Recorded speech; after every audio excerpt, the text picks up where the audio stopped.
자, 우리 요한복음 5장 우리 하다 온 거 이제 마저 할게요. 우리 그때 그 베데스다에 하면서 성전을 등지고 있는 사람들, 또 이제 베데스다가 주장하고 있는 것은 지금 우리 이 세상에서의 교회들이 주장하는 것과 똑같은 거예요. 구원이라고 하는 게 관계가 필요 없는 거예요. 그냥 그 사건에 동참하면 되는 거예요. 그 사건에 맞춰서 반응만 하면 구원이에요. 맞잖아요. 천사가 와가지고 물을 동할 때 제일 먼저 뛰어든다라고 하는 조건에 맞으면 구원인 거예요. 근데 거기에는요, 은혜도 필요 없어요. 맞잖아요. 근데 하나님과에서 우리가 지금 예수님을 통해서 만나는 구원은 오로지 은혜의 구원이에요. 그리고 믿음에 의한 구원인 거죠. 그거를 이제 지난주에 했지 않습니까? 근데 이거를요, 더 깊이 묵상해 보시잖아요. 그러면, 베데스다라고 하는 이, 그, 이름이 무슨 뜻인 줄 아시죠? 네. 제가 그때 했나 안 했나요? 평화. 베데스다라는 뜻은요, 네. House of Mercy예요. 아, 맞다. 네, 맞아. 네. 그래서 지금 보시면, 근데 베데스다에 은혜가 없는 거잖아요. 그러네. 이해하셨죠? 거기에는 뭐밖에 없어요? 경쟁밖에 없어요. 그러니까는 은혜라고 하는 거가 사라져버린 교회의 모습을 베데스다에서 보시면은 정확하게 보시는 거죠. 그리고 거기에서 제일 꽁무니에 있던 사람이 38년 된 병자일 거 아닙니까? 근데 그 사람은 뭘 찾았다? 도움을 찾고 있었다. 그래서 그는 영적인 중풍병인 거예요. 우리도 똑같은 거예요. 근데 이제 거기서 시작할 건데 이 사람이 왜 중풍병에 걸렸는가예요. 거기에 대해서 예수님이 14절 보시면 그 후에 예수께서 성전에서 그 사람을 만나 이르시되라고 합니다. 그러면 이제 이 사람이 이제 성전에서 막 하고 난 이후에요. 보라, 내가 나았으니 더 심한 것이 생기지 않게 다시는 죄를 범하지 말라라고 얘기합니다. 그 얘기에는 무슨 뜻일까요? 이 사람이 왜 중풍병에 걸렸냐라는 논리를 무엇으로 연관을 시키셨냐면 예수님이 처음으로 죄라고 하는 걸로 연결시킨 거예요. 근데 이거는 우리가 나중에 공부할 이야기와는 또 다른 이야기예요. 뭐 예수님이 눈먼 나면서부터 소경된 사람이 요한복음 9장 이야기예요. 이 사람이 누구의 죄 때문에 됐습니까? 라고 이 이야기랑 상반된 이야기예요. 근데 여기에서는 뭐라고 할까요? 현실 상황에서의 표현을 정확하게 하신 거죠. 왜냐하면 거기에 있는 사람들은 다 영적인 장애인들이죠. 근데 그들이 어떻게 영적인 장애인이 됐냐라고 했을 때 죄라고 하는 거예요. 그러면 이거를 그대로 거꾸로 가자잖아요. 그러면 병이 낫는 거는요. 네?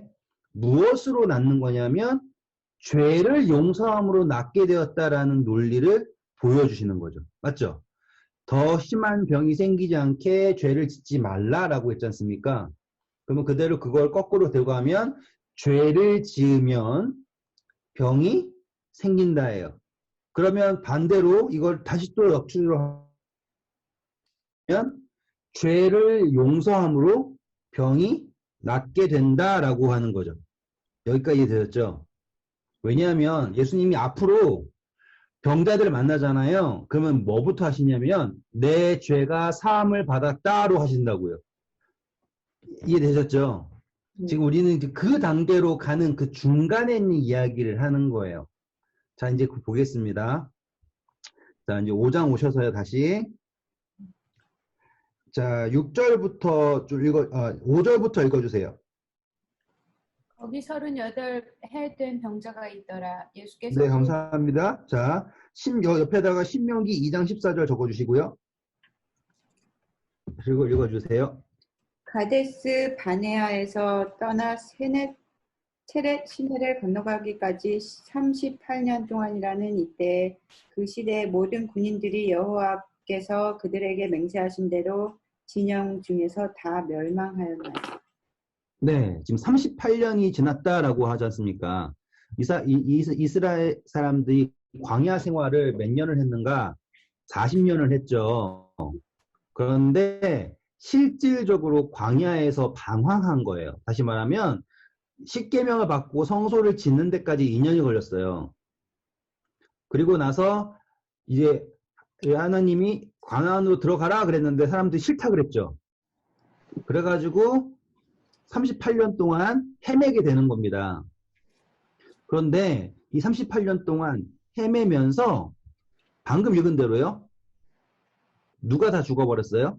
하나님한테 반역을 했던 제일 처음에 나왔던 그 사람들이 다 죽어버렸죠. 그래서 이제 그 2세들이 들어갈 수 있게 되었어요. 지금 이거 똑같아요. 이 38년 된 병자라고 하는 것 자체도 이 사람이 뭔가를 가지고 있었던 거예요. 근데 이 38년이 지나면서 마치 이스라엘 백성들 중에서 하나님을 거역하던 존재들이 뭐 그 후손도 거역하긴 했지만 그 초창기의 존재들이 다 사라졌죠. 그럼으로써 이제는 가나안에 들어갈 수 있는 자격을 부여받지 않습니까? 똑같은 거예요. 이 사람도 38년 동안 자기의 교만부터 여러 가지 것들이 다 죽은 거예요. 지금 저는 이거를 매칭을 시키는 겁니다. 이스라엘의 광야 생활과 이 38년 된 병자를 매칭을 시키는 거예요. 왜 굳이 이 38년이라는 것을 강조했는가라는 걸 지금 설명드리기 위해서예요. 그래서 이 사람이 원래는 이러한 예수님의 구원을 받을 수 있는 그 정신 상태, 마음가짐이 없었을 거라는 거예요. 그런데 이러한 고통의 기간을 통해서 이스라엘 백성도 처음에는 하나님의 구원을 받을 준비가 안 돼 있었잖아요. 왜? 교만하고 자기 뜻이 하나님보다 높고 그렇잖아요. 그런데 그 광야 생활을 통해서 뭘 하게 하셔서 하나님이 그들로 하여금 겸손하게 하셨죠. 그게 신명기에서의 이야기예요. 예수님께서 하나님께서 너희를 광야 생활을 하게 하시고 만나를 주게 하신 것은 너희를 낮추시고 너희를 겸손하게 하사 이렇게 한다고요. 모세가 설교하면서 너희는 목이 고든 백성인즉 하면서 막 얘기하잖아요. 그래서 광야 생활은 무엇을 위해 줬냐면 이 백성들로 하여금 하나님의 말씀을 받아들일 수 있는 낮아짐을 하게 하는 광야 생활이었단 말이죠. 그럼 똑같이 이 중풍병자도요. 어떤 상태였냐? 우리는 이제 그 38이라는 숫자로 이스라엘의 경험을 매칭해 보는 거예요. 그럼 뭐예요? 이 사람도 지극히 교만한 중에 있었던 거죠. 신명기 몇 장 몇 절이야? 네? 신명기 몇 장 몇 절이야? 예, 신명기 2장 14절이에요. 이게 38년의 이야기입니다. 그래서 이 사람도 무엇을 통해서 준비가 된 것이냐, 이게 포인트인 거예요. 이 중풍병의 고난의 기간이 그로 하여금 누구의 말씀을 들을 수 있게 했는가? 예수님의 말씀을 들을 수 있게 했다가 포인트예요. 이해되시겠죠? 지금 이 사람이 병든 것은 무엇인가? 죄를 지어서 병들었다. 그런데 죄를 지어서 병들었다라고 하는 건요. 약간 뭔가 인과응보처럼 뭐야 저 사람 죄 졌어. 그래 벌 받아야 돼. 그런데 그 안에는요. 은혜가 있는 거라는 거예요. 이스라엘 백성들이 광야 생활했죠. 자, 꼴 좋다. 하나님 말씀 거역해서 너 벌 받은 거야. 이게 아니라 거기에는 뭐가 있다요? 은혜가 있다는 거예요. 지금 이걸 연결시키는 걸 하는 겁니다. 숫자로 연결시키는 거를. 그래서 지금 이 사람이 지금 잘 보시면 예수님 말씀을 잘 들어요? 안 들어요? 예수님이 내가 너에게 무엇을 해주게 내가 낫고자 하느냐라고 했을 때 뭐 하면 돼요? 네 그러면 되는데 됐든 뭐라고 한 거예요? 날 좀 물에다 넣어주세요 라고 얘기하잖아요. 그만큼 자기 생각밖에 없는 거예요. 근데 이 사람이 낮아지고 이제 바닥을 치니까 누구의 말씀을 순종할 수 있게 되었다? 예수님의 말씀을 순종할 수 있게 되었다라는 포인트예요. 그러니까 이 오래된 병자에게 우리가 배울 수 있는 점은 그거예요. 나에게 있는 시련이, 나에게 있는 이 영적 절름발이인 생활이 마치 하나님의 저주처럼 느껴질지 모르나 그것이 오히려 하나님의 축복이 되어서 예수님 말씀을 순종할 수 있게 되었다예요. 됐죠? 그래서 예수님께서 지금 말씀하시는 게 무엇이냐예요. 내 자리를 들고 가라요. 근데 재밌는 건 뭐냐면 이 사람이 가지고 있는 이 사람이 그 자리에 주었던 가치예요. 지금 베데스다는 그 자리가 얼마나 가치 있는 곳인지 아시겠죠? 왜? 그 연못에서 가까운 자리가 이 사람에게는요 어마어마한 가치예요. 여기로 오기까지 수 없는 노력을 했을 거란 이거예요. 38년 동안. 비록 뭐 어떻게 될지 모르지만요. 그 자리를 지키기 위해서 싸웠을 거라고요. 불구의 몸을 이끌고. 그런데 예수님이 제일 먼저 지시한 건 뭐냐 이거예요. 8절 예수께서 이르시되 일어나 내 자리를 들고 걸어가라 하시니 라고 했죠. 이거는요 잘 생각하셔야 됩니다. 이 사람이 자리를 듣는 순간 그 사람은 다시는 그 자리 못 앉는 거죠. 뺏기죠. 그렇죠. 그렇죠. 그러니까 이 사람은 이거는 정말로 두근두근한 순간일 거예요. 그렇죠? 왜? 이거는 포기할 수 없는 거예요. 왜냐하면 38년 동안 다시 말하면 그 사람이 얼마나 살았을지 모르지만요. 어쩌면 그의 그 인생의 대부분을 이 자리를 지키기 위해 쌓았을 거 아닙니까? 근데 예수님께서 요구하신 건 뭡니까? 내 자리를 들고 일어나 걸어가라예요. 우리는 그 일어나는 거 불가능하고요.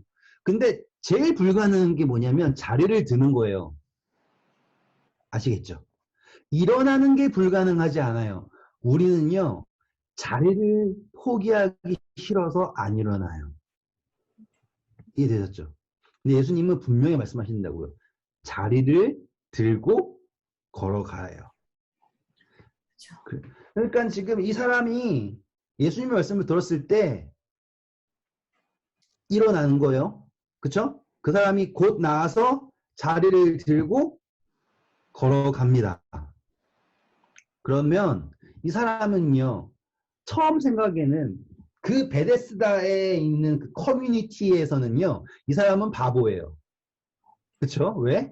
어떻게 얻은 자리를 그렇게 포기해? 그런데 이 사람은 뭘 얻은 거예요? 목적을 얻은 거잖아요. 그렇죠. 낳고 싶은 거잖아요. 그러니까는 우리는 어쩌면 지금 주객이 전도된 신앙생활을 하고 있을지 모른다 이거예요. 대부분의 그리스도인들이 베데스다 교는요, 주객이 전도된 거예요. 예수님 와도 만나지도 않고요. 베데스다 보는 거 넘어서서요. 뭘 더 중요시한다? 자리. 그러면 잘 보세요. 자리 싸움 하고 있는 사람들 너무너무 많이 보이시죠? 교단의 핵심은 뭘로 이루어져요? 자리 싸움을 하잖아요. 누가 더 높은 자리를 하냐. 그게 아니에요. 근데 이 사람은 뭘 했다? 그 자리를 포기했다. 그런데 중요한 건 그가 그 자리를 포기함으로 얻은 것이 무엇이냐면 구원을 얻은 거예요. 그리고 그는 더 이상 베데스다가 아닌 어디로 갈 수 있게 되었습니까? 성전으로 갈 수 있게 되었죠. 다시 말하면 지금요 우리는 다 죄인이에요. 그렇다는 건 뭐예요? 영적인 불구예요. 저희는 영적으로 불구예요. 근데 예수님께서요 우리에게 말씀하시는 게 뭐냐면 일어나 내 자리 들고 걸어가라예요. 그러면 이거는요 예수님이 불구한테 명령하신 게 아니라 예수님께서는 온전한 자에게 명령하시는 거예요. 이해되셨습니까? 지금 이 사람한테요 자 내가 너를 어떻게 낫게 해줄게 라고 하시지 않는다고요. 문장을 다 보시면 자 내가 널 낫게 해줄게 뭐 어떻게 할게 이렇게 하지 않으시고요. 이 사람에게 일어나 내 자리를 들고 걸어가라. 뭐 하는 거예요? 온전한 자에게 주는 명령을 하는 거예요. 똑같아요. 지금 우리가 복음을 전한다. 너희는 가서 모든 족속을 제자 삼아 이거 있잖아요. 이거는 죄인이 할 수 있는 게 아니에요. 우리 영적인 불구잖아요. 영적으로 장님이고 중풍병자고 문둥병자고 그렇다고요. 그런데 예수님은 그런 사람에게 명령하신다니까요. 38년 동안 기어다니던 사람한테 명령하신다고. 일어나 내 자리에 두고 걸어가라. 왜? 예수님에게는 그 사람이 뭐예요? 나은 사람이에요. 온전한 사람이라고. 그런데 거기에 대해서 우리가 뭘 해야 되는 거예요? 온전한 사람으로서 부름에 응하는 거예요. 근데 문제는 우리는 언제나 불구로서 응한다고요. 그러니까 존재 조건이 뭡니까? 항상 이것도 안 되고 저것도 안 되고 나는 불구예요 라는 걸 하면서. 근데 또 문제는요. 그걸 또 우리는 그걸 약간 겸손하다고 착각을 해요. 아, 제가 부족해서요. 이거는 겸손이 아니죠. 그거는 교만의 최고봉이에요. 그 아시죠? 모세가 보낼 자를 보내세요라고 하니까 하나님이 모세에게 화를 내시죠. 왜? 그러면 모세한테 뭐라고 하세요? 입을 창조한 자가 누구냐? 내가 창조하지 않았냐라고 하잖아요. 근데 이 모세는 끝까지 자기는 입이 둔한 사람입니다. 막 얘기한다고요. 그건 겸손이 아니에요. 그거는 지극히 교만이죠. 왜? 교만의 핵심은 뭐예요? 내 생각을 높이는 거예요. 교만은 자기를 높이는 게 아니에요. 교만은 내 생각을 높이는 거예요. 나는 안 돼, 안 돼, 안 돼 라고 하면서 내가 겸손하다는 게 아니라요. 하나님의 뜻이 내 생각보다, 예? 아시겠죠? 지금 어디에 내 가치를 두느냐예요. 내 생각이 나는 못났어. 그러니까 나는 겸손해. 그건 겸손이 아니라고요. 내 생각과 내 기준을 높이는 것이 교만이에요. 그런데요, 이 사람이요, 뭘 했냐면 거기에 반응을 한 거예요. 어떻게로 들어가지 않고 반응을 했다예요. 그렇기 때문에 그 사람이 일어나서 자리를 들었다라고 결론이 나는 거죠. 그러면 똑같죠. 지금 우리는 불구예요. 예수님께서 우리에게 묻죠. 내가 낫고자 하느냐? 그러면 우리는 아주 자연스럽게 나 구원받으려면 교회도 잘 가야 되고 뭐도 잘해야 되고 뭐도 잘해야 되고 뭐도 잘해야 되는데 나 성경 하나도 몰라요. 아무도 안 도와줘요. 나 좀 도와주세요. 이렇게 한다고요. 근데 예수님은 내가 도와줄게라고 안 하시고요. 자리를 들고 일어나 걸어가라 라고 하는 거예요. 그러면 우리는 그렇게 돼야 되는 거예요. 이 사람처럼. 거기에 반응을 해야 돼요. 그 반응이 우리를 구원하게 되는 거죠. 왜? 예수님은 우리를 온전한 사람으로서 부르신 거잖아요. 그래서 우리는 온전한 사람으로 반응을 해야 되는 거죠. 근데 이건요, 제가 경험한 거예요. 저는 분명히 그걸 믿어요. 왜냐하면 제가 일어나 가라라고 했을 때 저도 충분히 많은 핑계를 댈 수 있었을 거예요. 그런데 그냥 무턱대고 갔어요. 그런데 그게 저를 변화시키는 거예요. 저도 생각했을 때 제가 그동안 얼마 살진 않았지만 그나마 쌓아온 커리어가 있을 거 아닙니까? 이거를 포기한다라는 건 웃기죠. 그럼 우리는 어떻게 생각을 하냐면 이거를 이용해서 어떻게 할 수 있다라고 생각을 하잖아요. 그래서 저도 항상 이렇게 한 다음에 이렇게 돼서 이렇게 돼야지 이 생각을 했다고요. 물론 그렇게 될 수도 있죠. 우리가 베드로가 그의 영업장, 그 배에서도 복음을 전할 수 있고요. 집에서도 복음을 전할 수 있어요. 예수님 말씀은 돼요. 맞아요. 그런데 이 사람이 반응을 했다는 거예요. 저도 그거를 반응을 했더니 제가 어느 순간 온전한 도구가 되어 있더라고요. 그리고 제가 자유롭게 하고 있더라고요. 제가 제 평생에 정말 못했던 것들이요. 그냥 너무나 자연스럽게 되더라고요. 그게 예수님의 치유예요. 그게 우리를 성전으로 이끄는 하나님의 축복이고요. 저는 이 오래된 중풍병자의 이야기가 저뿐만 아니라 여기 계신 모든 분들에게 적용이 돼야 할 이야기라고 보는 거예요. 하나님께서는요, 우리를 낮추십니다. 맞아요. 38년 동안 낮추셨다고요. 그 낮추심이 더 길어질 수도 있어요. 더 길어질 수도 있다고요. 맞죠? 하지만 그분께서는 분명히 몇 년이 지나도요, 똑같은 말 하실 거예요. 내가 낫고자 하느냐. 아시겠죠?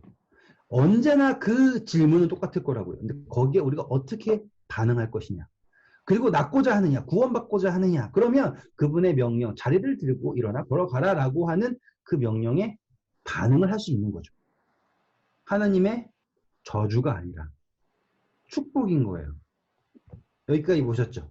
그게 이 오래된 저 병자의 이야기의 핵심 메시지예요.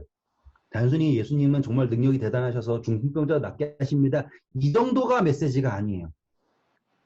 예? 여러분 예수님이 말씀하시면 그냥 무턱대고 믿어야 됩니다. 이 사람처럼 그것도 아니라고요. 그런 무턱대고 믿는 믿음이 아니라 하나님께서 다듬으신 거예요. 이스라엘 백성을 다듬으신 것처럼 이 사람을 다듬으셨고 준비되었을 때 찾아가시는 거예요. 자, 왜 중요한가 보세요. 사마리아 여인 예수님이 찾아가셨죠. 맞죠? 네. 지금 예수님께서 찾아간 거예요. 이 사람도 누구예요, 지금? 예수님이 이 병자에게 찾아가셨다 이겁니다. 이 사람은 예수님이 누군지도 모르고, 그렇죠? 어떻게 구해야 될지도 모르지만 이 사람이 준비되었을 때 예수님께서 가셨다라는 거를 기억하셔야 되는 거죠. 맞죠? 자, 그리고서 이제 이 사람이요, 어떻게 합니까? 9절부터, 네, 13절까지 읽어주세요. 나아서 자리를 들고 걸어가니라.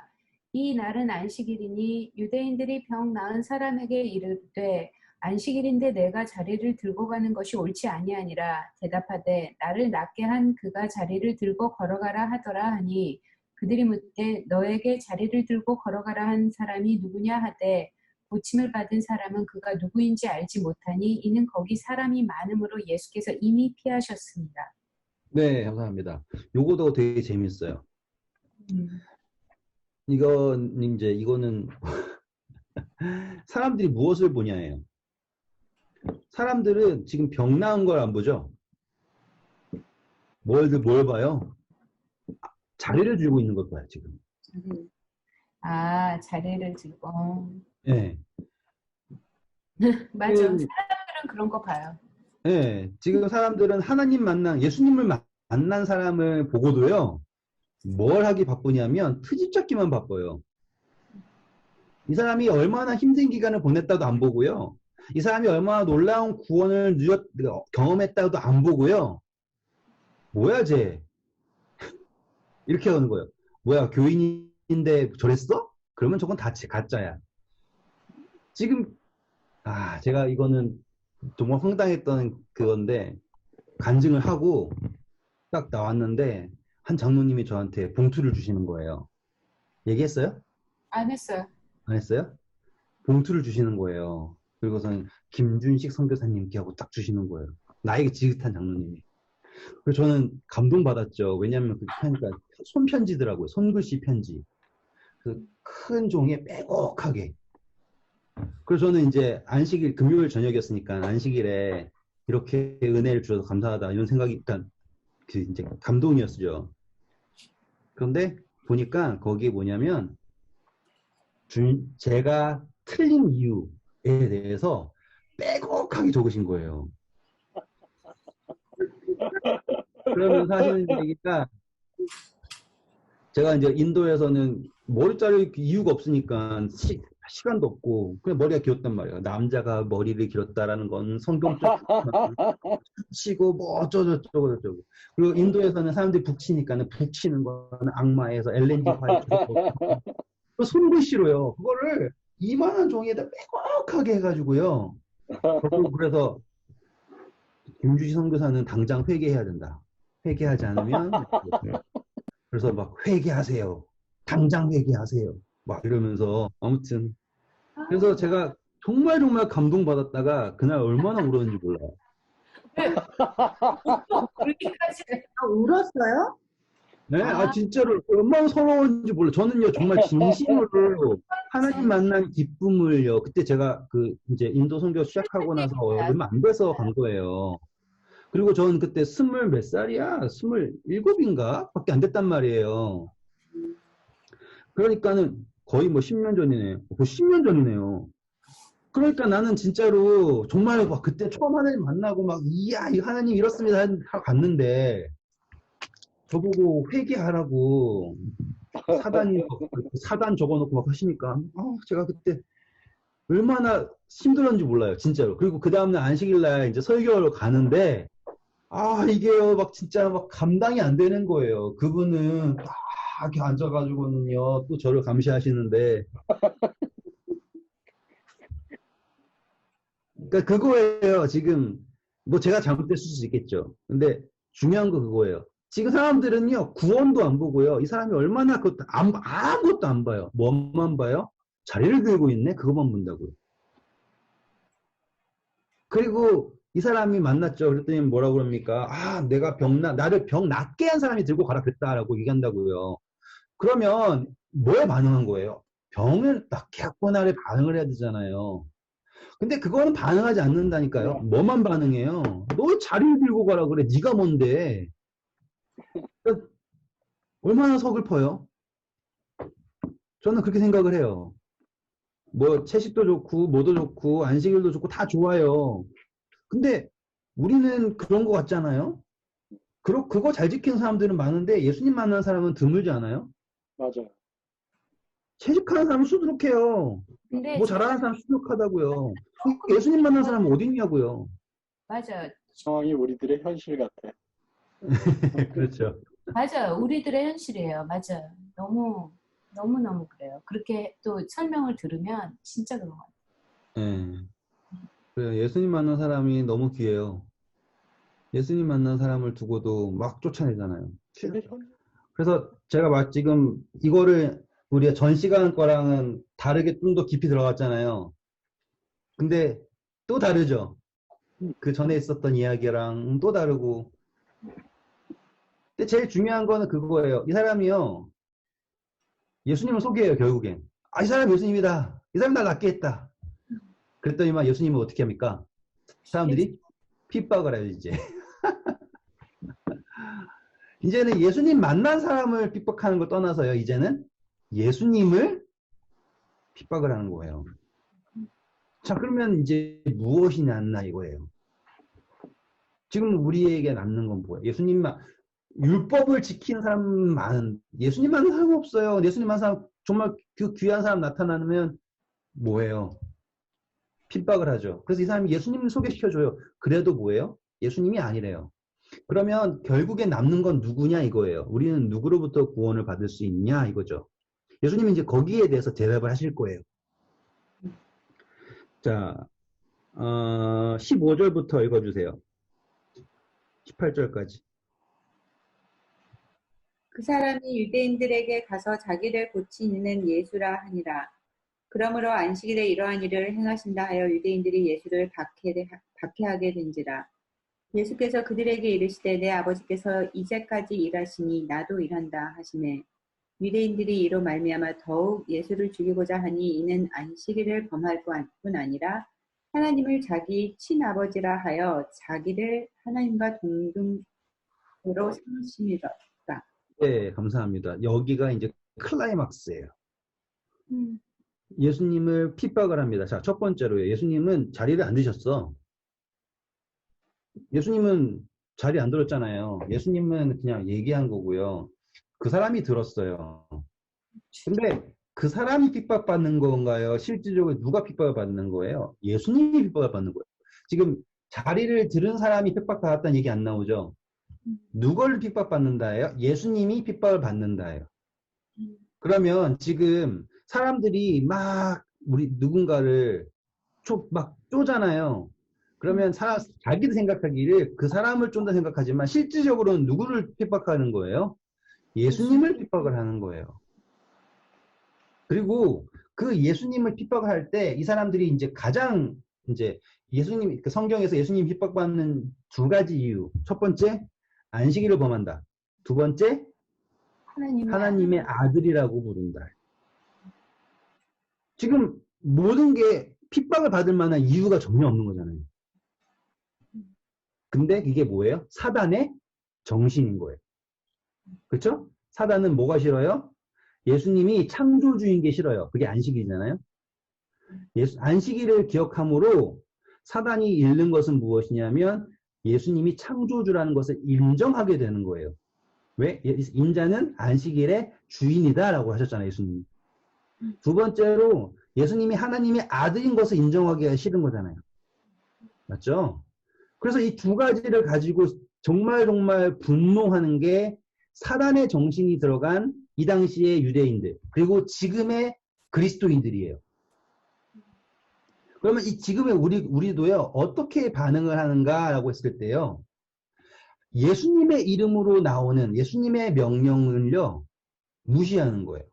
어떻게 무시하냐면, 안식일을 기억하여 거룩히 지키라 해서요, 자리를 들지 말라는 거 없죠. 자리를 들지 말라라고 하는 거는 유대인들의 전통이죠. 그렇죠? 그건 뭐예요? 교리예요. 교리. 그러면 지금 누구를요? 예수님을 무엇으로 판단한다? 교리로 판단한다. 그러면 이제 어떻게 될 것이냐면요. 예수님이 재림하셔도요. 어떤 교단은 이 재림 반대일세 그럴 거예요. 왜냐하면 우리 교리랑 안 맞기 때문에 이것은 재림이 아닙니다. 반대 이렇게 나온다고요. 왜? 초림도 그랬으니까. 그러면 정말 예수님을 만날 사람들은요, 누구냐 이거예요. 안식일에 그걸 들어야 되는지 안 되는지 그거 따지지 않고 명령을 순종하는 사람은 예수님 만나는 거예요. 아시죠? 그 교리든 뭐든 그 조건을 따져서 거기에 맞춰서 하는 게 아니라요. 뭐가 됐든 해. 그러면 네 하고 가는 사람을 만난다예요. 그거예요. 근데 지금 우리는 어떻게 생각하냐면 이렇게 하면 만난다라고 해서 요거 안 맞으면 못 만나는 식으로 조금만 더 하면 만날 거야. 조금만 더 하면 만날 거야. 뭘 더 해야 되냐요. 이렇게 되는 거예요. 제가 안식일에 짧게 했지만 저도 거기에 빠졌었어요. 그래서 더 이상 뭘 해야 되나요? 뭘 더 하면은 하나님 만날까요? 막 더 하면 어떻게 하면 될까요? 근데 그거면 정말로요. 수렁에 빠지는 거예요. 두 가지예요. 나는 정말 너무 못해요. 그것도요. 사실상 부장고예요. 왜? 조건을 따지잖아요. 난 영적으로 너무 가난해요. 라고 얘기하는 것 자체도요. 조건을 따지는 거예요. 우리는요. 어떤 상황에서든 정말 문두병자가 돼야 되는 거예요. 무릎을 꿇고 그분의 은혜를 구할 수밖에 없다는 걸 인정해야 된다고요.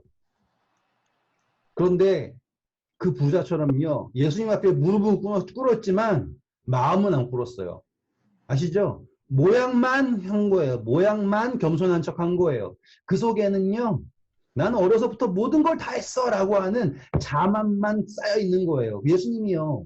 그리고 감사한 건 그래도 사랑하셨죠. 예수님께서 사랑하사 그에게 이르시되 내 가진 것을 모든 팔아 가난한 자에 나눠주고 너는 나를 따르라. 얼마나 감사한 일이 왜냐면 그렇게 교만한 사람을요. 예수님께서 그래도 불구하고 나를 따르라 하셨다는 거예요. 만약에 그 사람 따랐으면요. 예수님의 제자가 된 거 아니에요. 세상에 제가 너무 스포일러 같지만 그 사람이요. 제일 마지막으로 예수님께서 나를 따르라 한 사람이에요. 성경에 기록된. 베드로가 마지막으로 부르심 받고 있잖아요. 그거 말고요. 예수님께서 십자가 달리시기 직전이에요. 얼마 전에 제자들 막 부르시잖아요. 끝났잖아요, 이제. 그리고 나서는요, 정말 마지막으로 누군가에게 너는 나를 따르라 라고 한 마지막 사람이 그 사람이라고요. 그런데 그 사람이 뭐였다고요? 가진 게 너무 많다고 근심하여 돌아갔대요. 그거잖아요. 그 뭐예요? 무릎을 꿇었어요. 모양은 겸손이에요. 예수님 선한 선생이시여. 할 수 있는 모양새는 다 안다고요. 근데 그 마음을 꿇지 않았다예요. 사람들은 그 사람을 보면서요. 야, 저 사람 대단하다. 어떻게 저렇게 예수님 앞에서 멋지게 다녀가가지고는 무릎을 달려가서 성경 보시면 달려가가지고 무릎을 꿇어요. 달려가가지고 무릎을 꿇고 이렇게 할까 겸손하다 하지만 그렇지 않잖아요. 왜? 보이기는 겸손하죠. 그 속은 아니잖아요. 그러니까 저도 똑같았어요. 어떻게 하면 그럴듯한 교인이 될까? 거기에 빠져 있는 거예요. 근데 그럴듯한 교인이 되려고 하잖아요. 그러면 뭐부터 해야 되냐면요. 다른 사람들, 그럴듯하지 않은 사람들을 막 지적을 해야 돼요. 그래야지 내가 그럴듯해지잖아요. 근데 그러니까 그거는 악의 그냥 굴레예요. 근데 문둥병자잖아요. 문둥병자는요. 그 누구도 지적하지 않아요. 맞죠? 사람들이 많은데 사이에서 문둥병자가 예수님이 갔을 거 아닙니까? 그러면 그 사람이 한 걸음 한 걸음 다가올 때마다 사람들은 막 정말 치를 떨겠죠. 근데 예수님께 다가갔어요. 그러면 그 사람은 가면 갈수록 온 눈총이죠.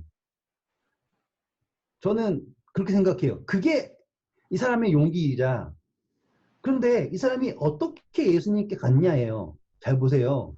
예수님이 기다려주셨기 때문에 간 거죠. 맞죠? 그리고 예수님이요, 성경 보시면 산에서 내려오세요. 그 말은 뭐냐면, 예수님이 마을에 계시면 누가 못 와요? 문둥병자가 못 와요. 지금 마을 밖에 계시죠? 그러니까 예수님이 어디까지 간 거예요? 문둥병자가 있는 데까지 간 거예요. 그런데 이 문둥병자가 예수님께 갈 때 사람들이 막죠. 둘러싸고 막는 거예요. 왜? 우리만 하는 거예요. 근데 예수님의 눈빛이 그를 부른 거죠. 그래서 그가 사람들에게는 갈 수 없지만요, 예수님에게는 갈 수 있다 믿은 거예요. 이해되셨습니까? 오늘날의 교회도요, 사람들이 감히 못 가요. 왜냐면 예수님을 만나려면 사람들을 만나야 돼요. 근데 그 사람들이요, 무슨 철벽 방어선이에요. 이러고 있는 거예요. 그러니까 사람들이, 그러니까 그 처음 예수님 만나고자 하는 사람들도 못 가는 거죠. 예수님 그러잖아요. 어린아이들이 내게 오는 것을 용납하라 라고 하시잖아요. 이거는 단순히 그냥 애들이 아니라 영적으로 어린 사람들이에요. 근데 그거를 용납할 줄 몰라요. 왜? 더러워 보이니까. 그런데 예수님이 거기에서 기다려 주셨기 때문에 문둥병자가 온 거예요. 맞죠? 문둥병자 달리기가 겁나 빨라가지고 예수님을 따라잡은 게 아니라고요. 그리고 문둥병자는 사람들은 만날 수 없겠지만 예수님에겐 갈 수 있다고 생각했고요. 그가 가서 할 수 있었던 최선이 무엇이냐면 무릎을 꿇는 거였죠. 엎드려 무릎을 꿇어 간구하여 가로되 주여 원하시면 나를 깨끗게 하실 수 있나이다 라고 하는 거죠. 근데요, 여기서 제가 갑자기 설교 예언을 계속 이렇게 하는 건요, 이게 설교 시간이 너무 짧으니까 하고 싶은 건 엄청 많은데 그거 다 자르려고 하니까 답답했던 거 여기서 풀고 있는 거예요. 그런데 이 사람이요, 생각해 보세요. 좀 아프면 우리가 하고 싶은 뭐든 다 하잖아요. 얼마나 많은 시도를 했겠어요. 그렇잖아요. 뭐 좋다는 건 다 먹어봤을 거고 바를 수 있는 건 다 발라봤을 거라고요. 왜? 낫고 싶으니까. 그러면 이 사람도 뭘 할 수 있는 거예요? 내가 이 병이 나을 만한 거는, 해볼 만한 거는 다 해봤습니다 라고 얘기할 수 있겠죠. 똑같아요. 그 부자도 뭐라고 했습니까? 예수님께서 너가 계명을 하느니 내 부모를 공경하고 뭐 하라. 그러니까 그 부자가 뭐라고 그랬어요? 나는 어려서부터 다 했습니다 라고 얘기한다고요. 그 문둥병자도 이 병이 낫는 거에 관해서는 나도 해볼 만한 거 다 했습니다 그럴 수 있잖아요. 근데 그렇게 하나요, 안 하나요? 안 한다고요. 그냥 오로지 주여 원하시면 나를 깨끗게 하실 수 있나이다예요. 저는 이 말에 그 무게가요 달라요. 저는 이 말에 담겨있는 무게가 다르다니까요. 얼마나 많은 노력을 했겠습니까? 근데 그가 인정하는 건 뭐냐면요, 나의 노력이 아니에요. 그분의 은혜예요. 지금 이 문둥병이라고 하는 것만큼 죄의 흔적으로서 분명한 게 없죠. 그렇죠? 근데 우리는 그 죄 자체로서 그분 앞에 있을지요. 근데 내가 지금 그분 앞에서요, 예수님, 나 문둥병 낫기 위해서 이것도 했어요. 용화단에 갔었고요. 이것도 했었고요. 이것도 했습니다. 이거 달라진 게 뭐가 있나요? 문둥병이라는 거예요. 근데 어느 순간 우리는 부자가 되어서 그분 앞에 무릎을 꿇고 있는 거예요. 마치 은혜를 구하는 척. 하지만 나는 이만큼 있습니다. 그러니까 요만큼만 해주세요. 뭘 못 받는 거예요? 온전한 은혜를 못 받는 거예요. 마치 뭐예요? 베데스다가 되는 거예요. 아시겠죠? 마치 나는 지금 구원에 있으며 구원이 여기면 나는 여기까지 왔습니다. 잘했죠? 칭찬해 주세요. 요만큼만 가면 문둥병자의 그 기도가, 다시 말하면 그 간구가 구원의 핵심인 거예요. 원하시면 나를 낫게 하실 수 있나이다. 그래서 예수님이 뭐라 하십니까? 내가 원하노니 깨끗함을 받아라. 지금 이거는요. 네? 아니, 문둥병자가 되는 것도 되게 힘든 일이네요. 그러면. 그죠? 네, 문둥병자의 그 단계, 신앙의 단계까지 간다라고 하는 것 자체가 되게 어려운 일이에요. 그러니까. 우리는 너무나 부자거든요. 그 시작점 자체가 부자로 시작해요. 아직 말했지만 교만이라고 하는 거는 내 생각이 하나님의 생각보다 앞선 것, 그것이 교만이죠. 날 높이는 거 떠나서 내 생각을 높이는 거니까. 그러니까 이 지금 오래된 병자의 이야기에서 이 이야기에서 안 보였던 이야기가 바로 이 문둥병자의 이야기인 거예요. 내가 낫고자 하느냐, 반대죠. 그렇죠? 원하시면 나를 낫게 하실 수 있나이다. 지금 예수님 뭐예요? 내가 낫고자 하느냐. 근데 거기에 누가 반응을 한 거예요? 이 사람이 그렇습니다. 나는 낫고자 합니다. 그거 뭔지 아세요? 지금 본론이에요. 주객이 전도되지 않고요. 주가 무엇인지를 깨닫게 된 거라는 거예요. 똑같은 거죠. 우리가 지금 무엇을 고민하고 있냐 보잖아요. 우리는 주를 고민하지 않고요. 객을 고민하고 있는 거예요. 그렇죠. 나의 삶에 있는 모든 고민을 잘 살펴보시라니까요. 그렇죠. 우리는 다 지금 중요한 거를, 구원에 대해서 고민하는, 이거 엉뚱한 걸 고민하면서요. 이게 없으니까 구원을 못 받는 거죠. 그렇죠. 아니에요. 우리는 지금 예수님이 거기 계시다는 거 보고요. 그리고 그분이 날 기다려준다는 거 알고요. 그렇죠? 아니면 지금 예수님이 내 옆에 찾아왔다는 거 깨달으면 내가 낫고자 하느냐. 그러면 내가 깨달아야 되는 거예요. 아, 그렇구나. 내가 지금 여기 있는 거는 구원을 받고자 하는 거구나. 내 삶 속에 어떠한 일이 있든 간에 내가 이것 때문에 뭘 잃고 뭐 어떻게 되든 간에 나는 지금 구원을 받고자 하는 거야. 그 질문에 반응을 할 수 있는 거여야 돼요. 이게 되었죠. 그랬을 때 여기에 있는 유대인들처럼 예수님을 핍박하는 존재가 되지 않는다고. 사단의 정신에 빠져서 핍박하는 존재가 되지 않는다고요. 사단의 정신에 빠져서 중풍병자가 그 자리가 아까워서 나 미안해 못 일어나겠어요. 이 자리 아까워서. 똑같잖아요. 그 부자가 어떻게 했습니까? 그의 재산이 소유가 많음으로 근심하여서 떠나버렸죠. 나를 따르라고 하는 그 놀라운 제자가 되는 부르심에도 불구하고. 그런데 이 사람은 그거를 포기할 수가 있었던 거예요. 되셨죠?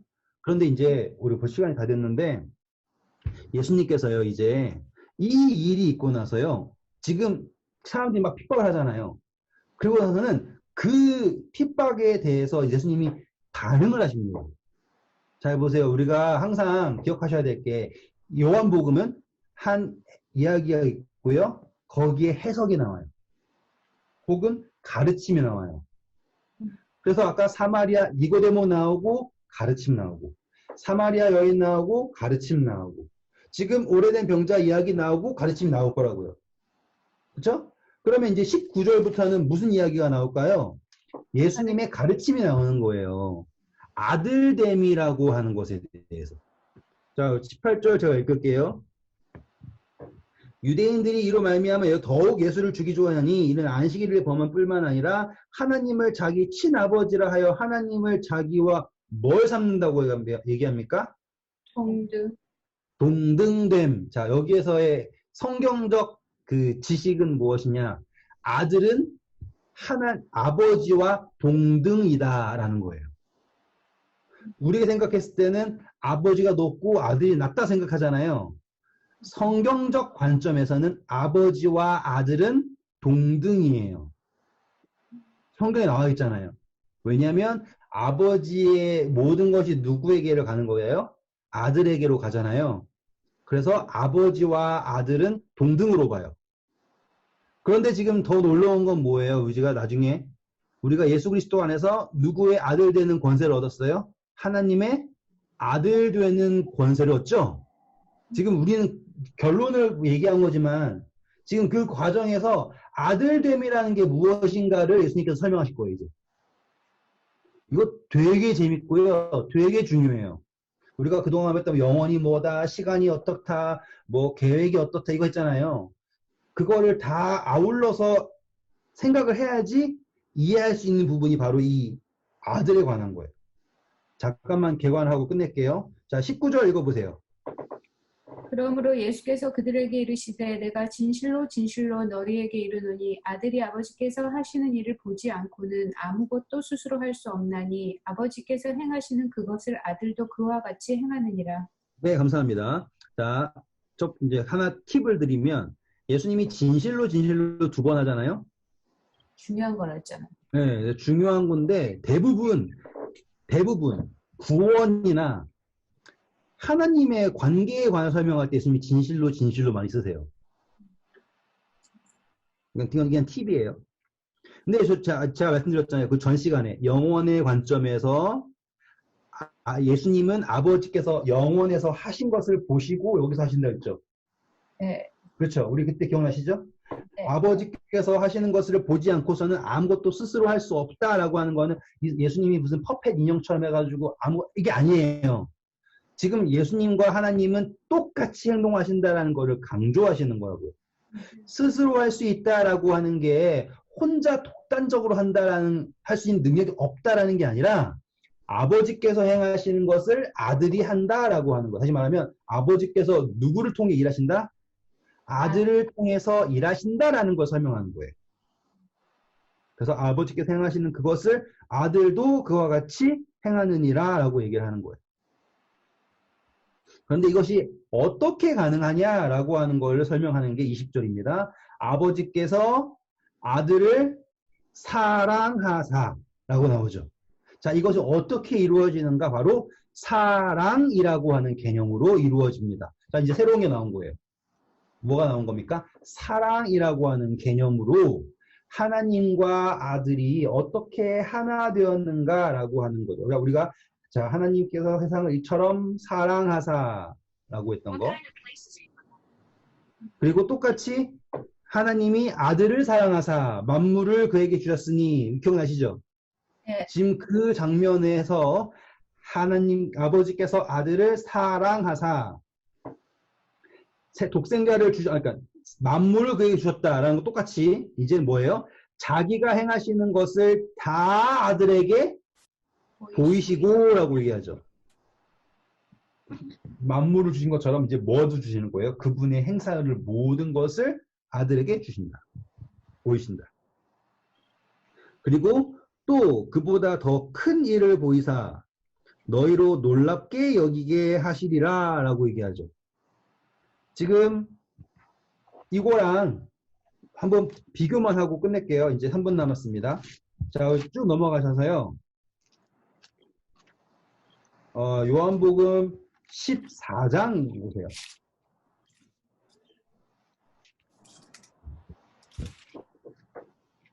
이건 약간 뭐라고 할까? 그냥 약간 스포일러 같지만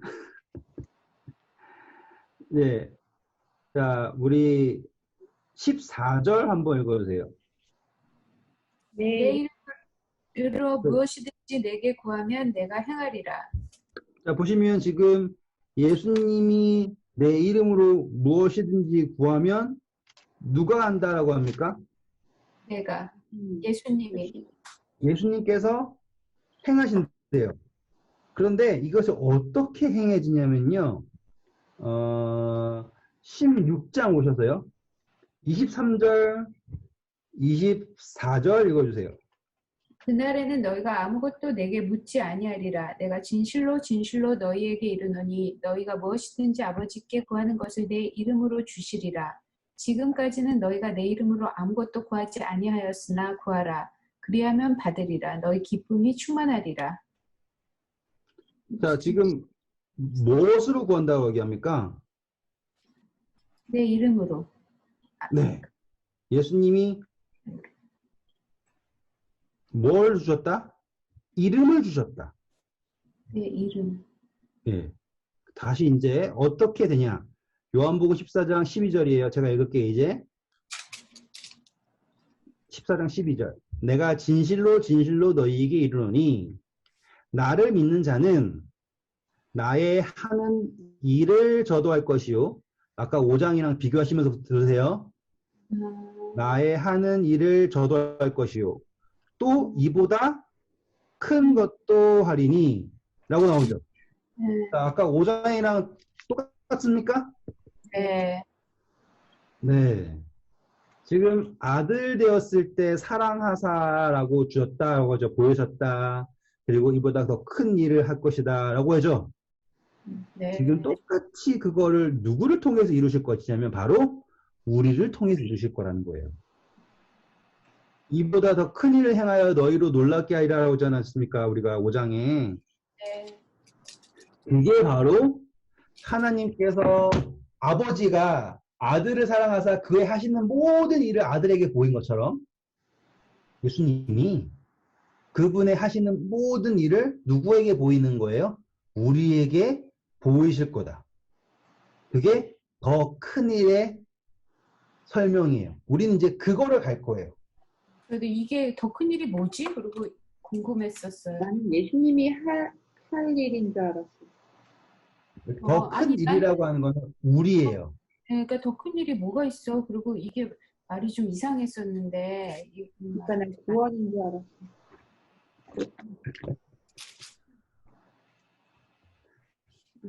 그냥 그것만 보시면은 더 큰 일은 뭐가 있을까 하고서 이제 그걸로 이게 추측을 하시는 거죠. 근데 요한복음은 이게 다 답이 나와 있어요. 약간 답안지가 뒤에 있는 것처럼. 그래서 지금 아들의 권한이에요. 다시 말하면 우리가 예수 그리스도를 통해서 아들이 되었을 때 누릴 수 있는 권한이에요. 그것이 더 큰 일. 그럼 우리한테 생기는 그 일이 더 큰 일이면 네. 14장 12절에서 그보다 큰 일도 하니 이는 내가 아버지께로 감이라 그거는 구원이에요? 네? 그래, 아니면요.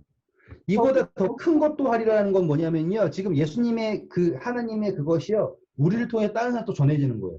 네. 근데 네. 이제 그렇게 됐잖아요. 그래서 요한복음 14장 12절에 거기서 네. 또 그보다 큰 일도 하리니 이는 내가 아버지께로 감이라 이렇게 돼 있잖아요. 거기서 또 큰 일이 또 나오잖아요.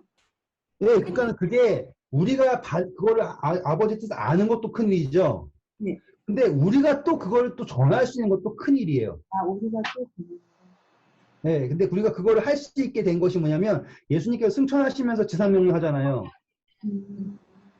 그런데 이 지상명령이 그냥 되는 게 아니라 오직 성령이 너희에게 임하시면이잖아요. 그렇죠? 그래서 너희가 권능을 받아 예루살렘과 유대와 사마리아 땅끝까지 이르러 내 증인이 되리라라고 할 수 있는 그게 더 큰 일이 되는 거예요. 네. 어차피 나중에 또 건들게 될 거예요. 근데 지금 이게 뭐냐면 바로 아들됨의 권한. 아들이 가지고 있는 권한이 무엇이냐. 그거는요. 하나님과 동등된 권한이에요. 그리고 그것이 어떻게 이루어지냐. 우리를 이거 내일 공부하겠습니다. 좋은 밤 되시고요. 네, 고맙습니다. 감사합니다. 네. 오늘 재밌었죠? 네. 네. 맨날 네. 재밌어요. 네. 좋은 밤 되세요.